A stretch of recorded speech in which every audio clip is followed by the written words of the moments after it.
Good evening. Welcome to Left, Right and Centre. I'm Vishnu Shom. On the programme tonight, get set for the big Karnataka election. The Election Commission makes a huge announcement. Elections on the 10th of May. This comes on a day when the Congress says that Rahul Gandhi, in an act of defiance, will start his election campaign in Kolar. That's the same place where he made remarks for which he's been convicted of defamation and faces 2 years in jail. That legal challenge of the Congress, which they say they will do, that's yet to take place. Money power also on show today. Video emerges of the senior Congress leader DK Shivkumar showering 500 rupee notes on supporters at a rally. The BJP has condemned this. On the show tonight, the senior JDS leader Kumaraswamy, and then our deep dive into Karnataka ahead of these elections with top political leaders from all the three main parties, the BJP, the JDS and the Congress, also the Aam Aadmi Party. So 4 parties.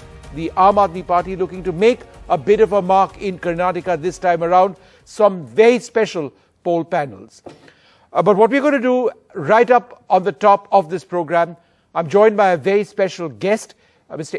Kumaraswamy, the senior leader of the JDS, one of the key players going into these Karnataka elections. Thanks, sir, very much for being with us. Firstly, your reaction to the news. In a sense of the day, Rahul Gandhi, in an act of defiance, says that he's going to hold a rally in Kolar. That is the place where he got into so many troubles. He could be jailed for up to 2 years. Your thoughts on that, sir? No, all national parties, already they started their campaigning in Karnataka from last 1 month. Even BJP, Honorable Prime Minister and Honorable Home Minister, they also regularly visiting Karnataka and campaigning for the party. As usual, Rahul Gandhi also is coming to Karnataka on 5th. I heard from the news media friends. But these are all natural courses, all leaders will come. I am not bothered about who will come here to campaign for their parties. Whatever my responsibility is there, for that actually I am looking after. All right, not bothered about that big announcement by Rahul Gandhi there. Let's talk a little bit more about the Congress. The Karnataka Congress chief DK Shivkumar was seen showering currency notes on a crowd during a roadshow. I think it was yesterday. Again, is this at one level what politics in Karnataka, the election campaign is going to be? Money being showered, besides a whole lot of other things. Your reaction to that? These are all actually these senior leaders, how to behave in the public.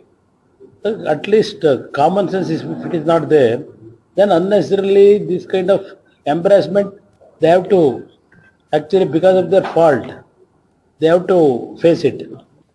Now, just talking again about Mr. Shivkumar, I mean, he's seen to be a possible chief ministerial candidate of the Congress. He's been campaigning extensively in Mandya, which is, a stronghold of the powerful Vocaliga community that you represent. So therefore, is that an area of concern? The Congress, particularly Mr. Shivkumar, in the Mandya region, making inroads into your core base? I know Congress friends, they try to disturb the stronghold of JDS areas. Not only Congress friends, even BJP also, they are trying to disturb JDS strength in those areas. But according to me, our whatever old Mysore area, people are totally solidly they supporting JDS. Whoever going to express their views about to demolish or to weaken our strength in that area, people will not going to oblige those words who these two national parties trying to destabilize our strength in those areas. Sir, the Karnataka Cabinet's decision to remove 4% reservations in jobs and educational institutions for Muslims under the OBC quota, then shifting them to a different pool. Some would say that, that's a fairly decisive attempt by the BJP to build on a Hindutva narrative. Do you believe that that Hindutva narrative, which is what the BJP will be pushing, is something that that might actually be a huge threat, not just for you, the Congress as well, that's dominant? In Karnataka, about the Hindutva issue, if they trying to introduce forcibly, it will not going to affect on the voters. Whatever decision taken by this government previous 2-3 days back about the reservation issues, that is only to bring controversy between Veershaiva and Vakaliga community and Muslim community. For that actually I congratulate Muslim community. They protesting this your reservation issue with patiently. I congratulate them.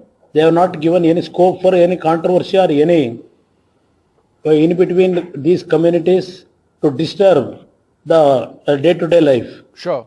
Because these BJP friends, they wanted to create controversy by abolishing 4% reservation what now these minorities are getting. For that actually they are removing that 4% and distributing those 4% to Veershaiva and Vakaligas. Their main intention was to disturb the Sarva Jananga Shantiya Tota of Kuempu in Karnataka. In that actually they failed.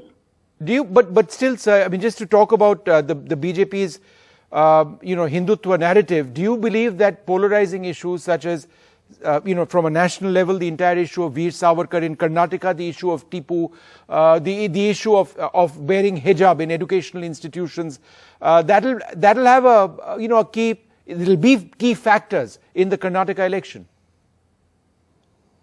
In Karnataka, whether Savarkar issue or Tipu issue, nobody will bother. I know actually several times these BJP friends, even running the government from last 3 years, they are not giving any good administration. Even regarding development work also they forgotten.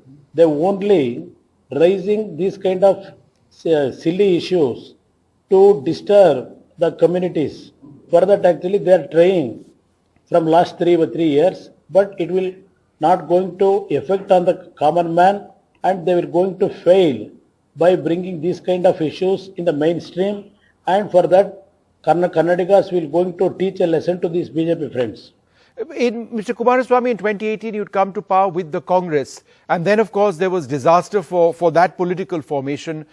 There were dissenters within the formation. They crossed over to the BJP came to power.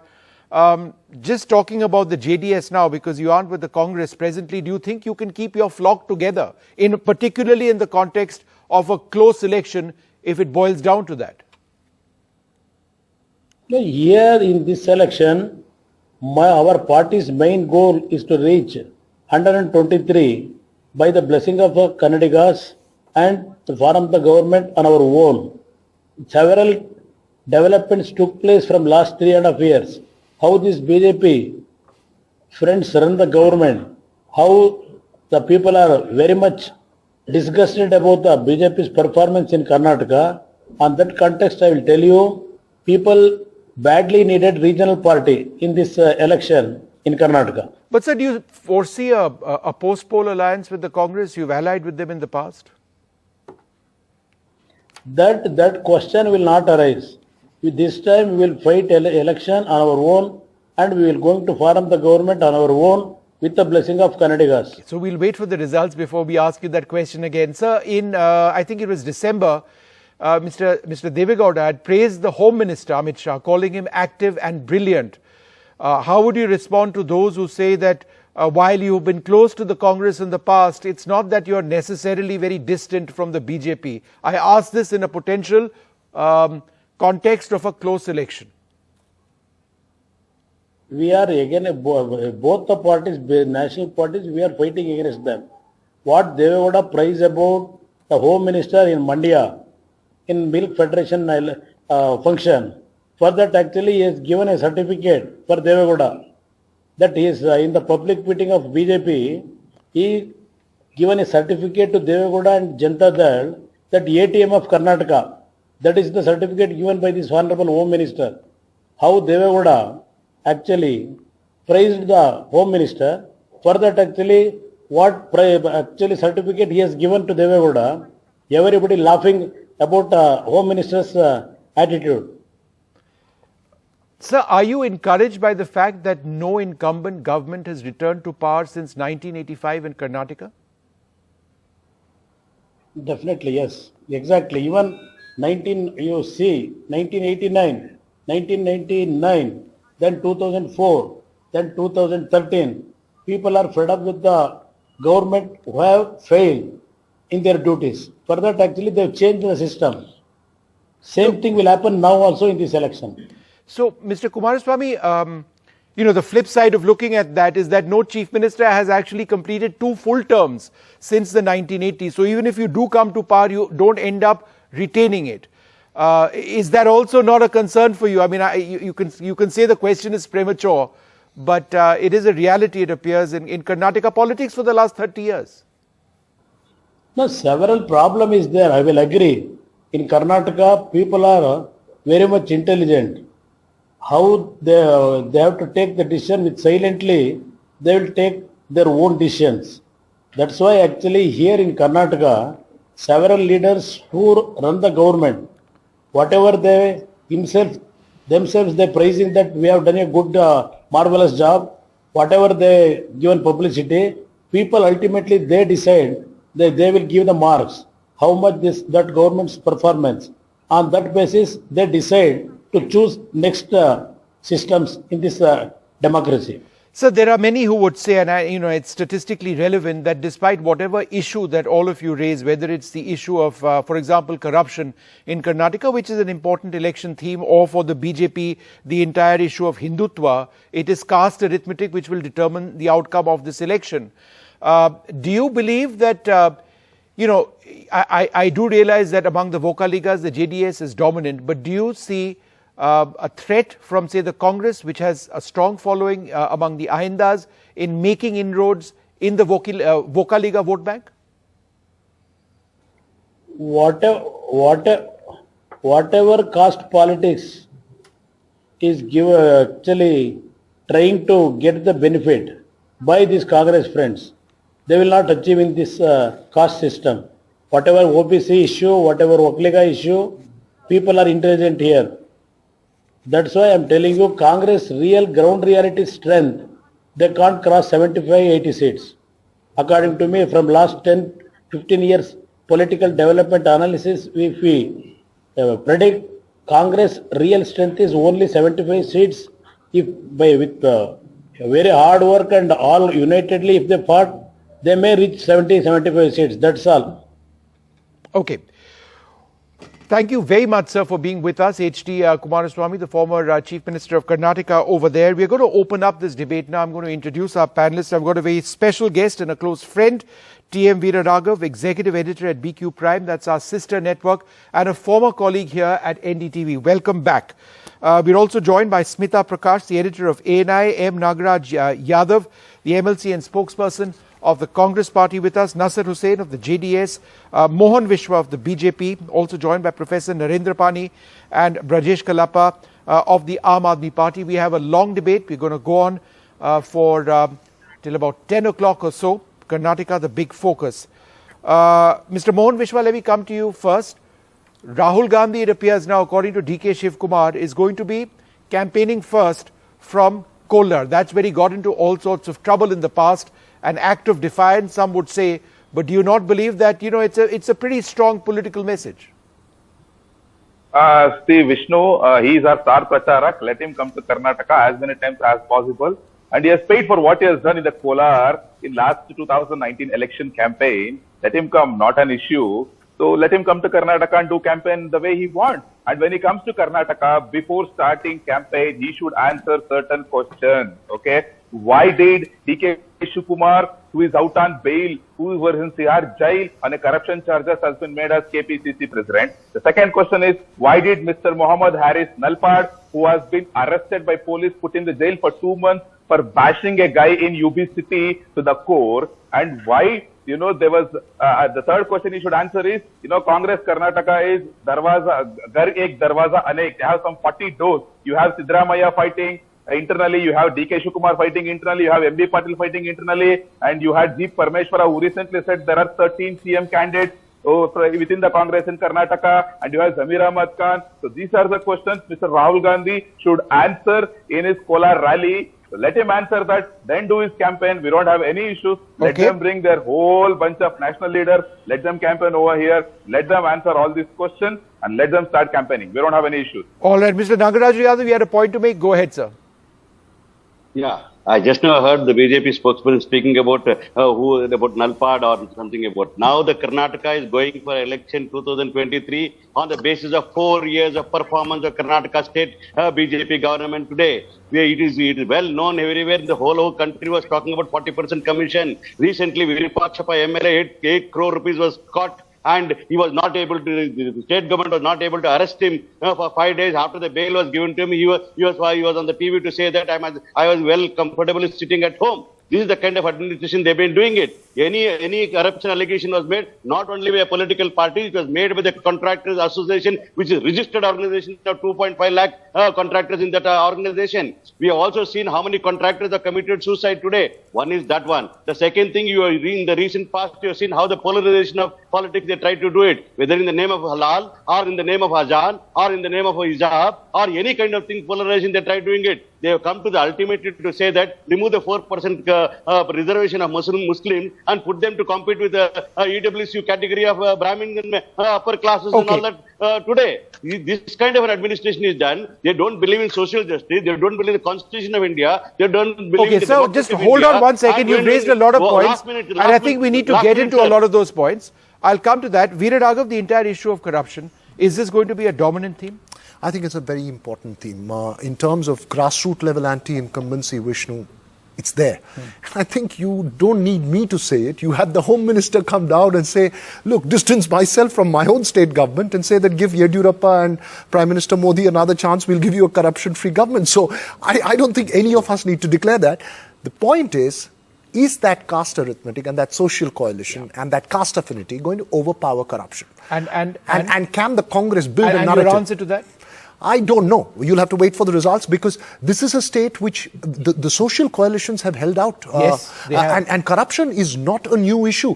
I can tell you, Vishnu, way back in 2006-07 when we used to go to cover elections, it was Andhra and Karnataka which defined the kind of money. The money that you see DK Shivkumar throw around today was thrown by every politician around the last 10, 12 years. I mean, and you will see that these two states, in many ways, sort of brought in this money, power and politics. I mean, like just throwing away money in politics game completely into the system. Professor Narendra Pani, the issues, whether it's a Hindutva agenda, whether it's the issue of corruption or anything else, versus caste arithmetic in these elections, what do you believe will be the dominant factor? I think we tend to think of caste as too static a category, as if they're identifying with political parties of all time to come. I think there's much greater variability in it. There's much later fluctuations. Yes, some castes do believe in particular parties and with a much greater certainty than others. For instance, the Vokligas and Mr. Kumaraswamy's party are very tightly sort of enmeshed, and they stand loyal to each other through thick and thin between elections as well. But in other cases, that's not true. The Lingayats used to be with the Congress; they moved to the BJP, but now there are distinct signs that they are not too happy with the BJP. Part of it is the reservations. Part of it is a possible conflict between the RSS and the Lingayat Matas. So there are issues there which the elections will help clarify. But I think looking at caste in too mathematical a sense is actually a weakness. You're really seeing it a much more dynamic process. I think what is more important is that we must keep in mind that there are actually two different elections being fought, at least two different elections being fought in Karnataka. One is the election and both are bipolar. One is the election between the JDS and the Congress in Old Mysore region, and the other is between the BJP and the Congress elsewhere. Right. And it depends on how those dynamics work out. And right now, the Congress seems to be benefiting from the grass. At least that's what the grassroots indicators suggest. But it's a long time to go, and JDS will have an additional strength coming in when the candidates are announced, because they have the ability to reach out to candidates who have been ignored by the other two major parties. So it's an interesting situation that could emerge. No, it is absolutely. And I take your point that the caste equations are dynamic and they would keep evolving over the next couple of months. Smita Prakash, for the BJP, going into these elections, is there a sense that, look, this is going to be much, much closer than the elections that they've seen in a couple of other states recently, that in fact some of the dominant themes, for example, the issue of corruption, where it's something which might backfire on them, that it's not something that's worked for them. There's a reputation attached with the government of Karnataka, and that they have to fight back, and that might be tough.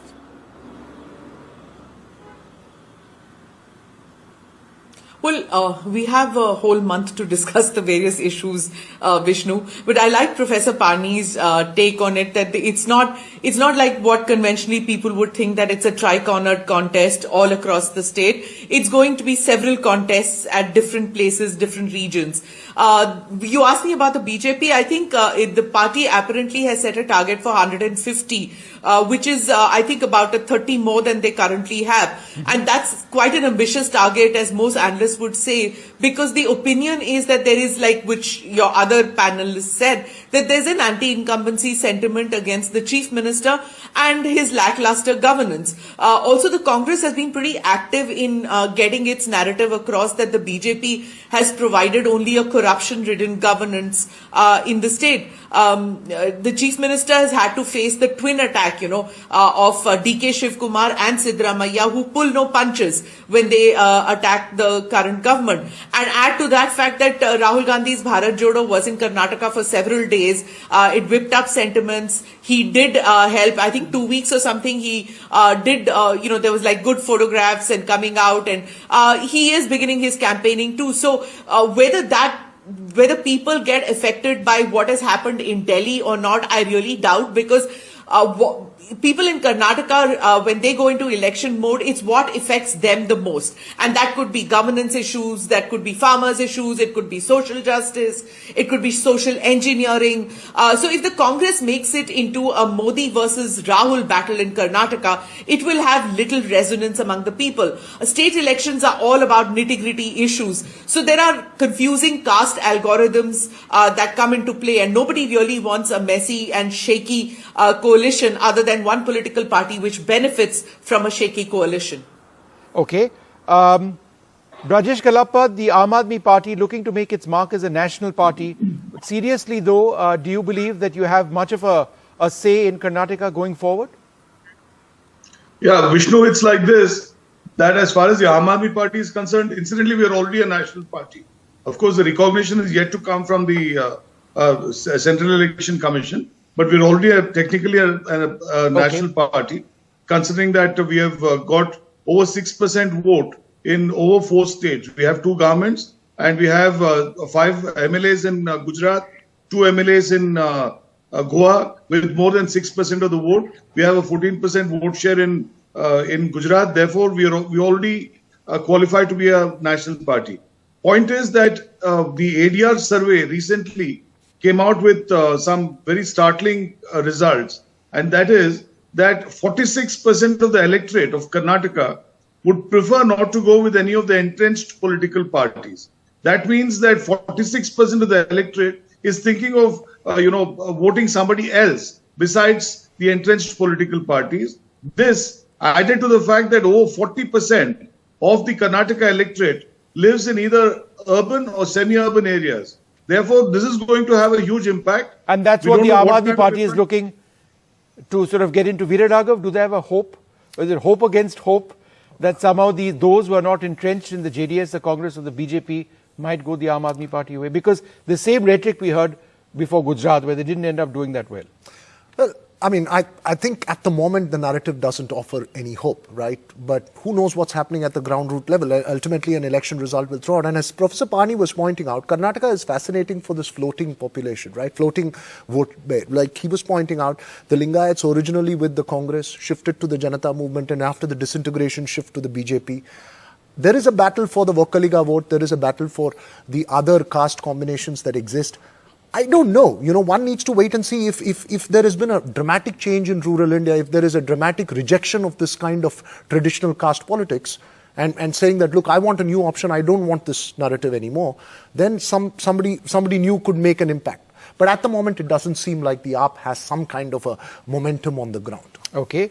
Mr. Nasir Hussain, are you, encouraged by the fact that there is always in Karnataka, certainly for the last several years, no incumbent government returning to power, I believe since 1985. Does that, since 1985, is that something that you're hopeful of? That you'd be able to fill that role in a new government? Because of past precedent? Definitely, we are very much confident. And the efforts put in by our leader, Mr. Kumaraswamy, since more than 100 days. The Pancharatna Yatra, he has visited more than 100 constituencies since 100 days. The enormous support of the Kannadigas towards the Janata Secular, we are very much confident that we are going to form the government here in Karnataka. And here, looking at the events in the previous 3 months, the BJP government is trying to polarize, trying to communalize by using all methods, be it the hijab row, be it the azan row, be it the halal cut, be it the recent couple of days before, they have tried to remove the 4% reservation of the minorities and transfer it to the Kaligas and the Lingayat. The entire episode shows that the Bharatiya Janata Party has lacks confidence to come to the people to face the elections on the basis of the development. This is very much clear that the BJP is trying to polarize, trying to communalize, looking into the fact that the BJP is no more having that support, and they have lost the biggest face. That is Mr. B.S. Yediyurappa. It was Mr. All right, B.S. we're going to debate that point. Who was one of the most strongest leader of the Wakaliga, and they got 104 states. They could not. So Nasser Saab, we'll debate that point. Him. Minus Yediyurappa. We'll debate that point. Give me a moment. I need to take a short break. The ultimate. But the entire point that you're talking about, as far as why you believe that the BJP may not be successful by pushing a Hindutva agenda, how does that actually play out in the politics of Karnataka? I think we need to look more closely at that. That's after this short break.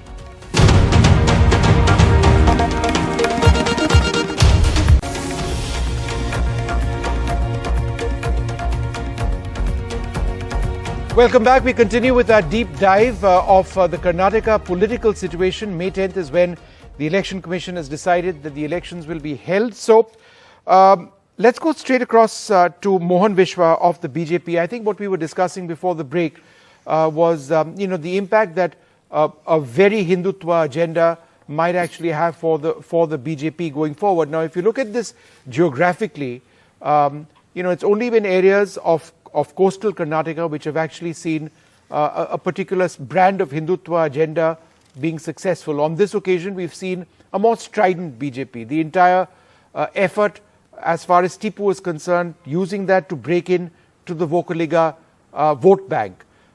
Is the BJP now fully sort of hands off, that you are going to go all out in pursuing a Hindutva agenda in Karnataka?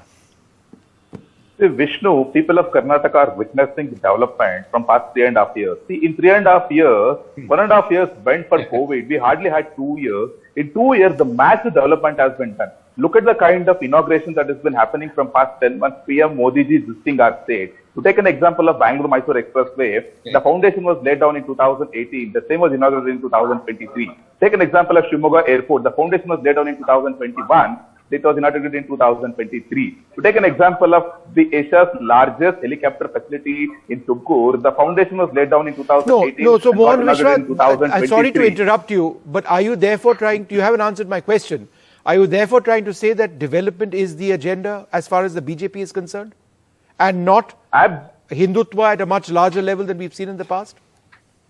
See, Vishnu, development is the main agenda of BJP, the double engine government, both at the center and the state. And the relationship between Hindutva and BJP is very well known to the world. I need not explain it to you again. And Mr. JDS person who is sitting over here, he spoke about communalizing the BJP. Come on, for what sake, people of Karnataka, or rather, I can call it as the 3-district party, which hardly has its presence in 3 districts. It is called a sub-regional party. So, but please wait. When I'm speaking, Nasser Saab, 1 second. When you are talking, I was patiently listening. Okay? Nasser Saab, I'll come to you next. Listen to me, Nasser. Nasser Saab, I'll come to you next. Mohan Vishwa, make your point. Okay. So he said we were communalizing the issue. I think I made it my point very clear, Vishnu, as far as Hindutva is concerned. But coming back to JDS, what did Mr. Kumaraswamy said when the PFI and SCPI goons were arrested and when PFI was banned, you know what statement he made? He made that instead of banning PFI, you would have arrested only those culprits who were involved in the crime. This is the kind of statement he made. For what sake he made? Is it not a communal statement?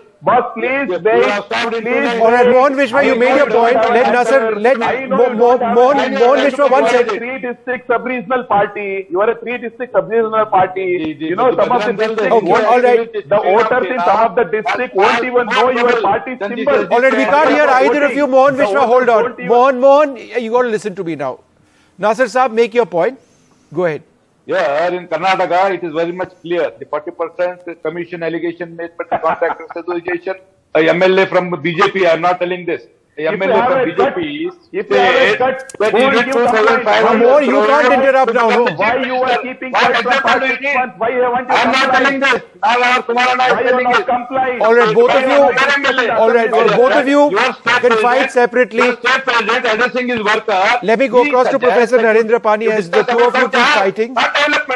Professor Narendra, 1 second. We don't do things like this. Both gentlemen, wait. Narendra Pani, I was asking them, and perhaps you can give us an answer, your sense of, a hardcore Hindutva agenda, political campaign for the BJP. It's only had partial success in the past, some would suggest. Do you believe that that could end up being the dominant narrative for them? I think it was intended to be their dominant narrative a couple of months ago, at least a few months ago, when the hijab movement was started, the movements towards against halal meat, etc. But they seem to be stepping back from it. Partly because, as you pointed out in your introductory comments, it only works in the coast, and even there might be a certain fatigue with it. But Mr. Yediyurappa's strength lay in the fact that he could align the BJP with a wider audience. And that's what they're missing now when they say that the absence of Yediyurappa will hurt the party. It'll hurt it precisely because that ability to link the party beyond Hindutva is weakened. And the idea of the Vokalika belt falling for that Hindutva kind of argument against Tipu, for instance, is very difficult because Old Mysore was Tipu's capital. He had a Brahmin as his divan. He had generals who were Hindus. His major enemy was the Nizam, who was a Muslim. So, I mean, it will, as Mr. Kumaraswamy said right at the outset, it's unlikely to strike a chord in that region. And so I would think that in practice, they might move back to the development agenda. Sure. So Smita, where does that leave the BJP in terms of a dominant narrative? On the issue of corruption, it's problematic. Is it the issue of development that they would likely focus on now? Or do you believe that it's the leadership of Narendra Modi and Amit Shah? We expect both of them to be campaigning extensively. That Modi ending up being the dominant narrative himself for the BJP in these elections. Vishnu, when you ask a question like, is Hindutva going to be your agenda to a BJP person, and you think that question is an accusation or they would feel embarrassed or awkward about that question, no. It's in their DNA. Hindutva is in their DNA. They don't try to separate their character or their political party's character away from Hindutva. That's very much a part of them.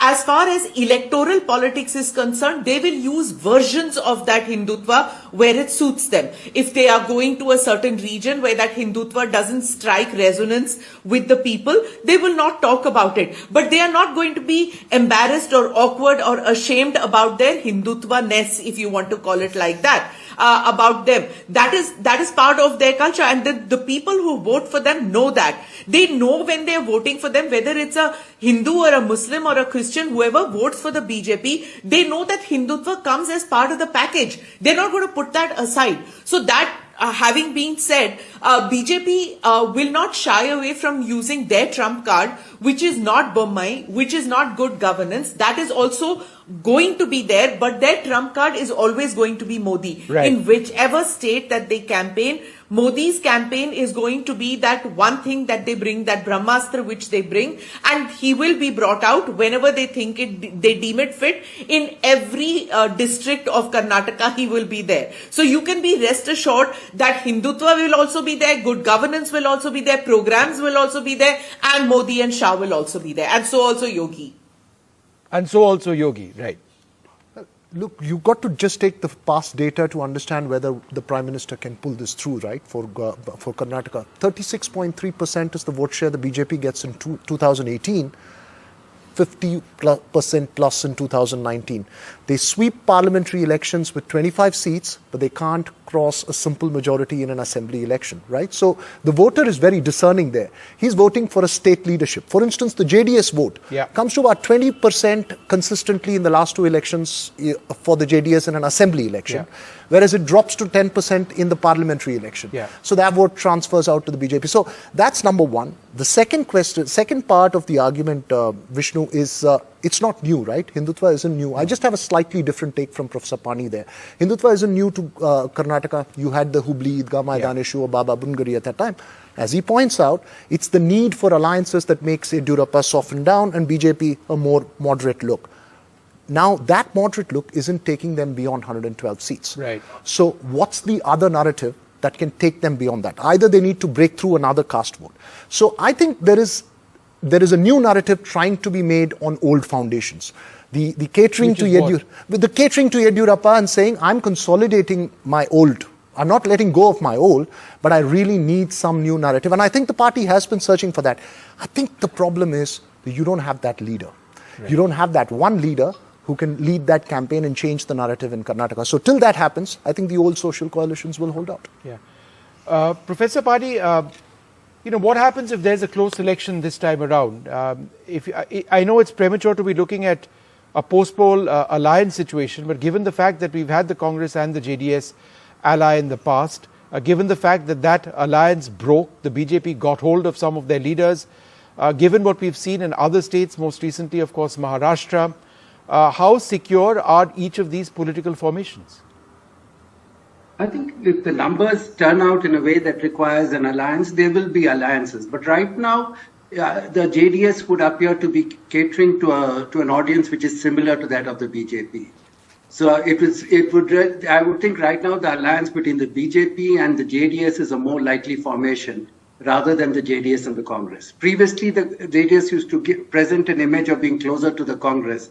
But right now, I think over the last 2 to 3 years, they have moved extensively, much closer to BJP. The statements made by Mr. Deve Gowda, their meetings with Prime Minister Modi, various things have happened, and they're generally looking for a public image also, which is closer, and their vote support bases are also similar. They're both dominant caste support bases, and so I would think that's the more likely option rather than a JDS Congress alliance. Smita, is that something that you see as well, that the JDS is possibly or will possibly be closer to the BJP in terms of a close election than to the Congress?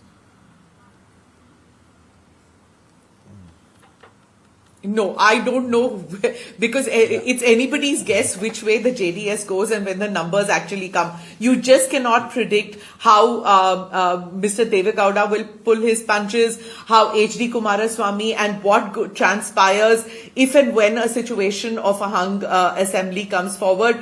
And frankly, like Veera Raghav said, that it boils down to that last day when people go to cast their votes. In Karnataka, nobody really knows, because who really did people vote for in 2018?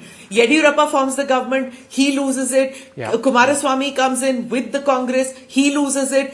We get Yediyurappa, he moves away. Then you get Bommai, and now Yediyurappa is sitting at the back, and everybody is going to him. Amit Shah is going to him. His son is being wooed. So really, nobody really knows right now. 1 month, permutations and combinations will happen. Vishnu, just quick point on that JDS thing. I think the JDS's number one enemy remains Siddaramaiah. I think they are now facing a situation where the BJP is going after them as well at some level. So I think it's going to be a matter of survival. So as Smita is pointing out, I agree with Professor Pani that it seems plausible that a JDS-BJP alliance, I mean, I don't think JDS would like to be with the Congress, especially the Congress given the nature that it has at the moment of leadership and caste composition. But you never know post-polls what will happen in Karnataka. All right, well, let me just put that across to Nasser Saab. Nasser, you had a point over there. Who are you closer to? Or I'm sure your answer will be, I'm winning this election on my own, right? Our leader is confident, the entire cadre, entire worker on the ground are confident that we are forming the government on our own. Number one. Number two, let me make it very much clear.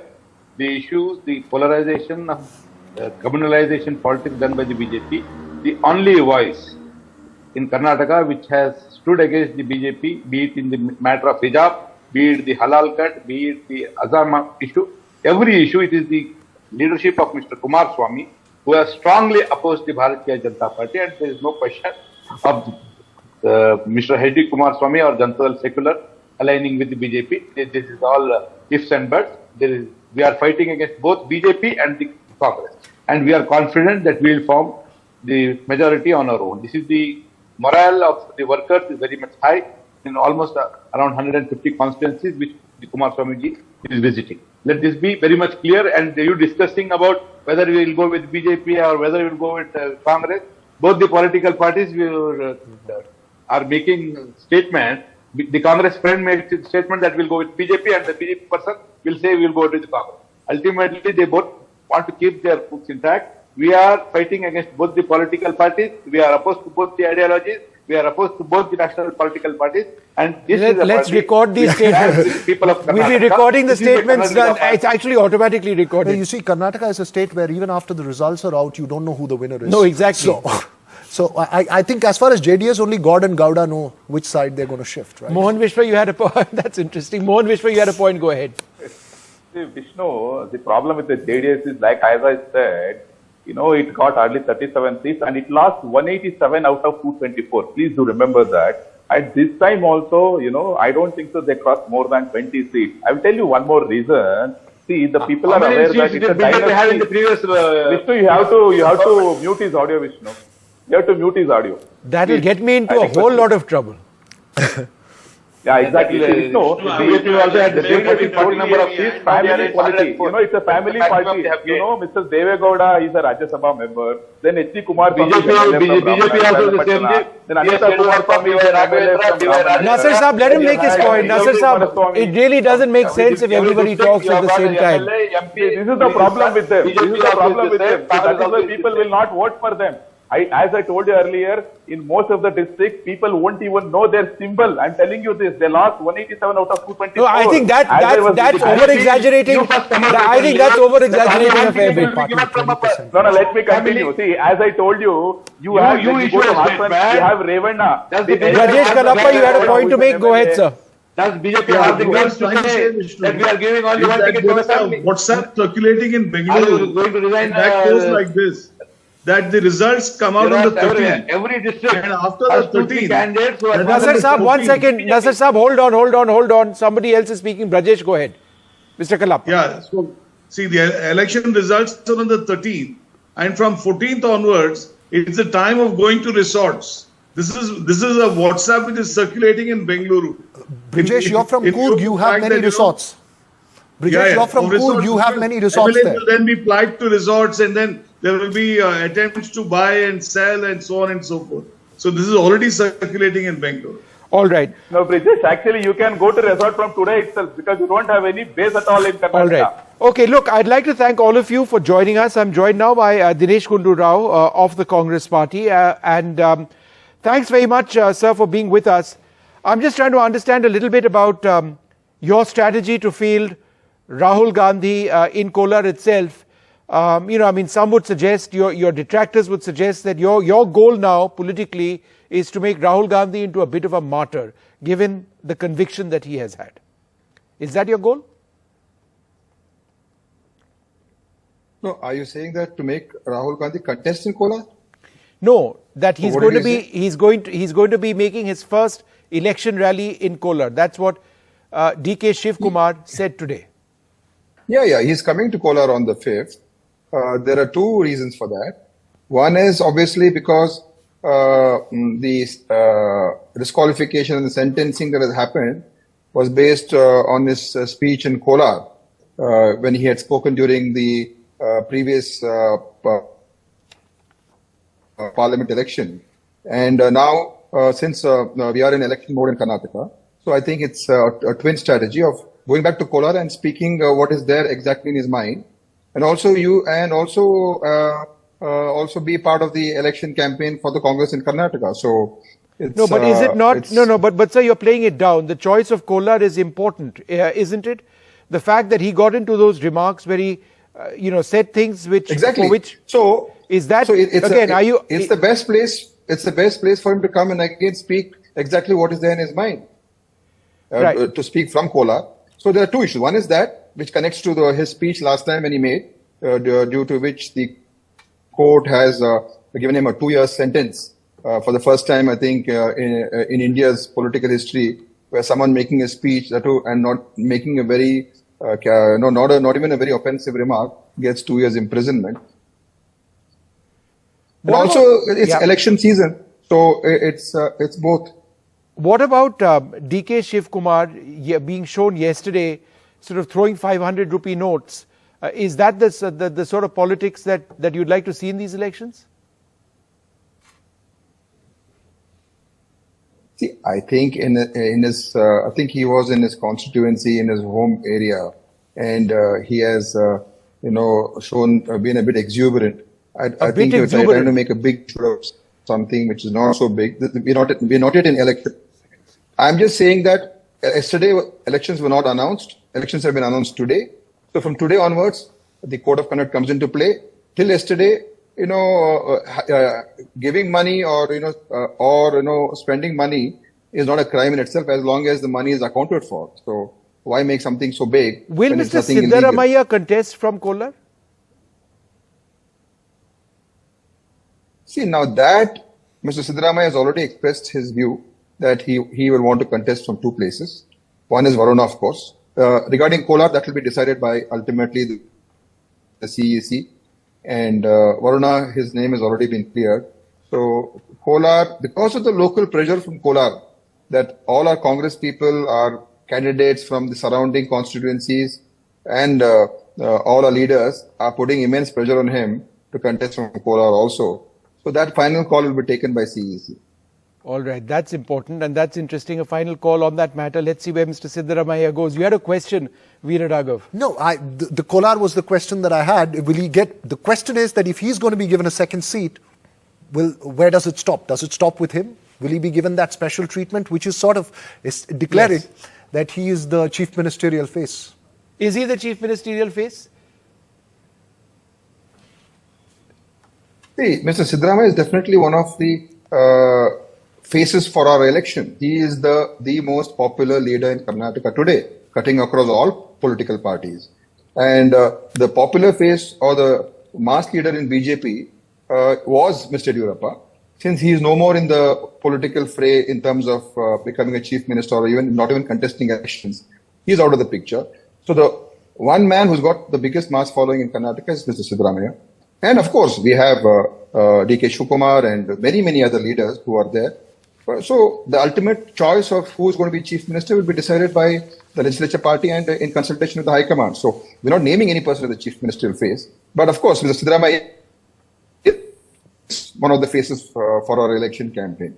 You know, the Karnataka cabinet's decision to remove that 4% quota, reservations and jobs and educational institutions for Muslims under the OBC quota, it seems to indicate that it's going to be a fairly strident Hindutva agenda, going forward in these elections. If that is the case, is it something that concerns you in Karnataka? This is the agenda that has been being driven since the last 1 year, or even to say 2 years also. The comments that the BJP leaders have been making, whether it was on the hijab issue or even the Tippu Sultan issue and trying to make it Tippu versus Savarkar. And the BJP state president himself very clearly said, why you want to talk about development and what we have done, we should only concentrate on communal issues. So it's very clear that is BJP's strategy to, polarize the voter. But I feel in Karnataka today, the people have also wisened up. They know that these gimmicks and these distractions are not going to work. They have seen one of the most corrupt governments in the history of Karnataka's politics.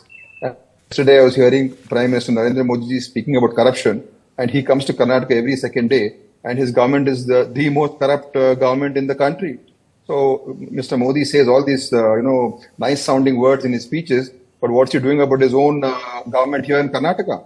So people have seen it, and no amount of saying that we are clean or we are good is going to work. So these communal issues will not work. And whether it is that, whether this 4% reservation, this is illegal.